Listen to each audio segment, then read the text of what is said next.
Hi, hello, வணக்கம். ஒரு நல்ல விஷயம். எல்லா நேரங்களில் நாம் நினைத்தது போல் நடக்காது. ஒவ்வொரு முறையும் நான் நினைத்ததே கரெக்டுன்னு நினைக்கவும் கூடாது.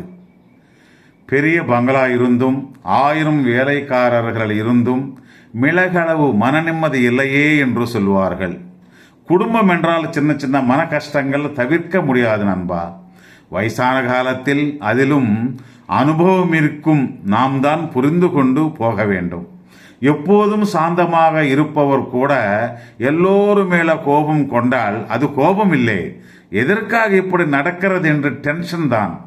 வெளியில் போகும் பொழுது எங்கே என்று கேட்கக்கூடாது, வீட்டுக்குள்ளே வரும்போது எதற்கென்றும் கேட்கக்கூடாது என்ற நியமங்கள் ஆச்சரிப்போம். ஆனால் நடக்கின்ற கஷ்டங்கள் எல்லாம் நமக்கு சொல்லி வராது, அது காலம்தான் நிர்ணயிக்கும்.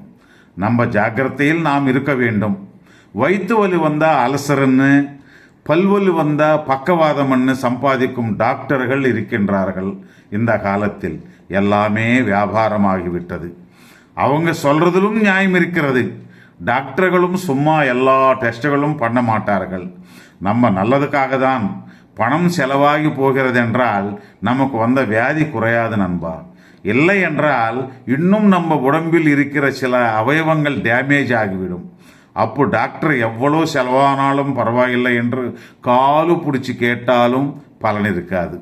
டாக்டர் சொன்னதை போல நாம் நடக்கவில்லை என்றால் அதுக்கப்புறம் அனுபவிப்பதும் நாம் தானே. வாயை கட்டிக்கொண்டு அன்னதானத்தை வயிற்றுக்கு குறைத்தாலே பாதி வியாதிகள் குறையும் நண்பா.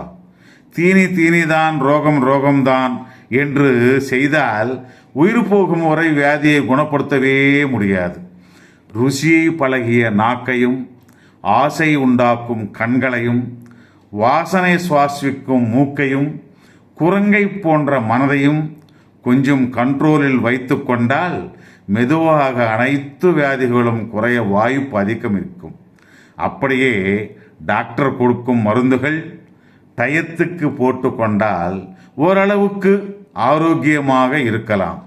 தெரிந்து கொள்ளுங்கள் நண்பர்களே. வணக்கம்.